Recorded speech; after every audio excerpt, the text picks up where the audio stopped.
এই যে আওয়ামী লীগ ছাত্রলীগ এটা যদি মারাও যায় মৃত্যুবরণ করে এদের যাতে জানাজা অপহরণ না হয়।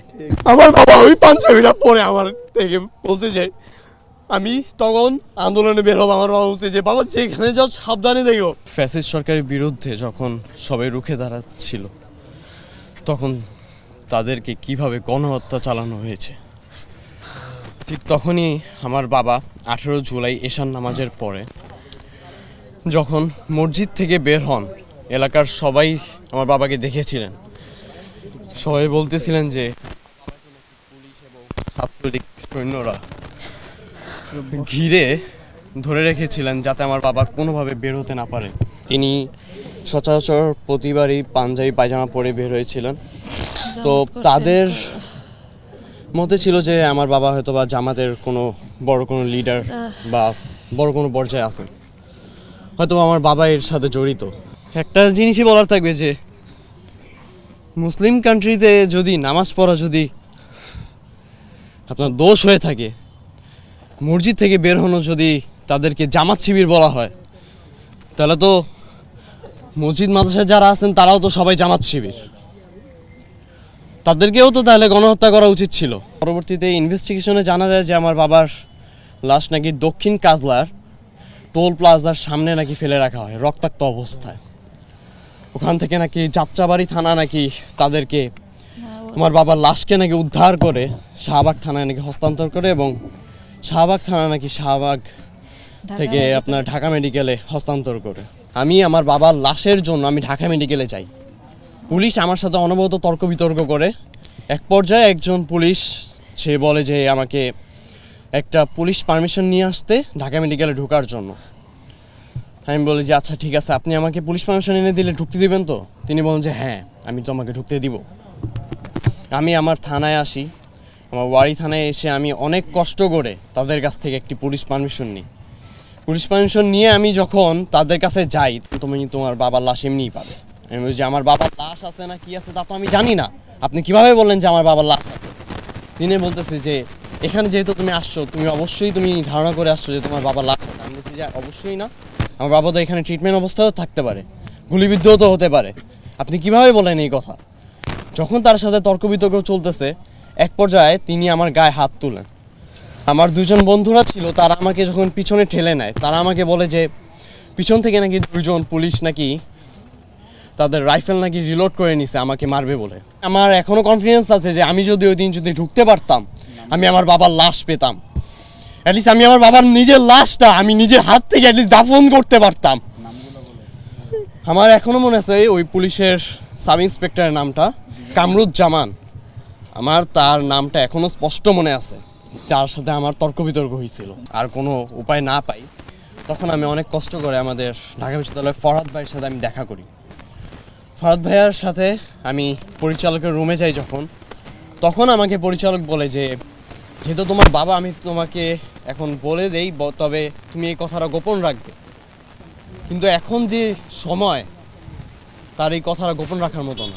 তিনি আমাকে বলেন যে 1000-এর উপরে লাশ হবে, তিনি নাকি আঞ্জুমান মফিদুল ইসলামকে দিয়ে দিয়েছে। তারপর যখন আমি আঞ্জুমানে যাই, আঞ্জুমানে যাওয়ার পর ঠিক 2 থেকে 3টা ফাইল যখন উঠায় তখন আমি আমার বাবার ছবি দেখতে পাই। আমি তখনই তাদেরকে বলি যে এই ছবিটা একটু বের করেন কাইন্ডলি। তারা যখন ছবি বের করে আমি আমার বাবাকে স্পষ্টভাবে চিনতে পারি। ওই দিন আমার বাবা সাদা পায়জামা, সাদা পাঞ্জাবি, আমার এখনও মনে আছে এই পাঞ্জাবিটা।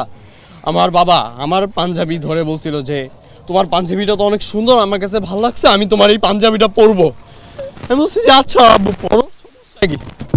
আমার বাবা ওই পাঞ্জাবিটা পরে আমার থেকে বলছে যে আমি তখন আন্দোলনে বের হবো। আমার বাবা বলছে যে বাবা যেখানে যাও সাবধানে দেখো, যদি কোনো ঝামেলা হয় আমাকে বলো। আমার কথা হচ্ছে যে আমার বাবা কি দোষ করছিল? না তোমাদেরকে কোনো সময় কোনো কিছু বলছে, নাকি কারোর কোনো ক্ষতি করছিল? আমার বাবা তো তোমাদেরকে কিছু করেনি, তোমরা আমাকে মারছো। আমার এখনো মনে আছে আমি বাসা থেকে বের হওয়া মাত্র আমাকে নিয়ে যাওয়া হয়েছিল। নিয়ে গিয়ে আমার ছাত্রলীগের কিছু নেতা ছিলেন একজন, তিনি আমাকে ওয়ারিতে নিয়ে গিয়ে আমার র্যাঙ্কিং স্টেজের সামনে আমাকে ফেলে রেখে এসেছিলেন। আমার এখনো মনে আছে আমাকে আধা ঘন্টা যাবত মারতেন, তারপর আমাকে ঠান্ডা কড়কড়া ঠান্ডা মানে আমাকে খাওয়াতেন, এরপরে আবার মারতেন। মারতে মারতে আমি এক পর্যায়ে অজ্ঞান হয়ে যাই। আন্দোলনের আগে যে সময় আমার বাবার সাথে আমার লাস্ট দেখা, তখন আমার বাবা আমার শরীরে দাগ দেখে আমার বাবা আমাকে জড়িয়ে ধরে কান্না করে ফেলছে যে বাবা তুমি কেন যাচ্ছ? আমি বলছি যে বাবা এটা সবার জন্য, আমি একজন ছাত্র, আমার কিছুদিন পর আমি ঢাকা বিশ্ববিদ্যালয়ে যখন অ্যাডমিশন দিতে যাবো, আমি এই কোঠার জন্য যদি বেঁধে যাই, শুধু আমার একার জন্য তো না, এমন হাজারো শত শত ভাইরা আছে যারা কিনা এটার জন্য আমার বেঁধে যাচ্ছে। তো আমি কেন চুপ থাকবো? আমি যদি এটার মধ্যে একজন হই, আমার যে ঠিক আছে তুমি একদম সঠিক কথা বলছো, আমি তোমার সাপোর্টে আছি। শুধুমাত্র এই কারণেই আমার বাবাকে আজ আমি দেখতে পারতেছি না। যদি কোঠা নিয়ে যদি কথা না হতো তাহলেই মনে হয় আমি আমার বাবাকে পেতাম। তবে হ্যাঁ, আমি একটা জিনিস নিয়ে অনেক প্রাউড ফিল করি যে আমার বাবা দেশের জন্য প্রাণ দিচ্ছেন, আমার ভাই আমার দেশের জন্য প্রাণ দিচ্ছেন, আমাদের শত শত আমাদের ভবিষ্যতের জন্য আমাদের প্রাণ দিচ্ছেন। এবং এই ফ্যাসিস্ট সরকার, তাকে আল্লাহ আদৌ পর্যন্ত ক্ষমা করবে কিনা তার কোনো নিশ্চয়তা নেই। আমি চাই এই যে আওয়ামী লীগ ছাত্রলীগ এটা যদি মারাও যায়, মৃত্যুবরণ করে, এদের যাতে জানাজা অপহরণ না হয়, এদের যাতে মাটি দাফন পর্যন্ত যাতে এদেরকে কোনো কেউ না করে, এদের গোসল পর্যন্ত যেন না হয়, এদের লাশ যাতে শকুনে খায়। এটা শুধু শুধু মুখ থেকে কারো আসে না, কতটা মানুষ কষ্ট পেলে এইসব কথা বলে।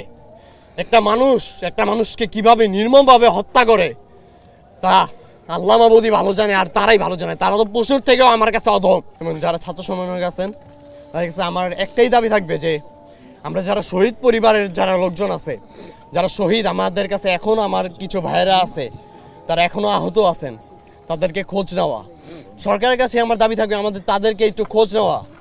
তাদের অনেকেই আছেন যারা নিজের মেয়েকেও খুঁজে পাচ্ছেন।